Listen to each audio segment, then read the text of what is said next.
সম্মানিত ভিউয়ার্স, আসসালামু আলাইকুম। এই মুহূর্তে আমি রয়েছি ঢাকা নদী বন্দর অর্থাৎ সদরঘাটে। দেখতে পাচ্ছেন বরিশালের বিলাসবহুল দানবাকৃতির লঞ্চ এমভি পারাবত 18 এই মুহূর্তে ঘাটে এসেছে বার্থিংয়ের জন্য, অর্থাৎ আগামীকালকে ছেড়ে যাবে। তো বরিশালের লঞ্চগুলি হচ্ছে রোটেশন প্রথায় চলাচল করে, যার কারণে ট্রিপ শিডিউল হিসেব করে তারা বার্থিংয়ে আসে এবং ট্রিপ যখন শেষ হয়ে যায় অর্থাৎ ঢাকায় যখন আবার ফিরে আসে তখন তারা তাদের নিজ গন্তব্যে চলে যায়, অর্থাৎ বিশ্রামে চলে যায়। এমভি পারাবত 18 তেমনই বিশ্রাম থেকে এসেছে এই মুহূর্তে সদরঘাটে বার্থিংয়ের জন্য।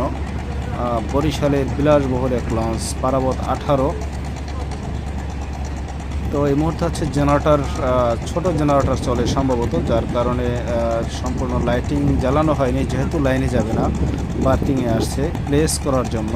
সেজন্য হচ্ছে স্বল্প পরিমাণে লাইটিং জ্বালিয়ে পারাবত 18 এই মুহূর্তে আসছে। দেখতে পাচ্ছেন ঘাটের কাছাকাছি, পল্টনের কাছাকাছি চলে এসেছে লঞ্চটি।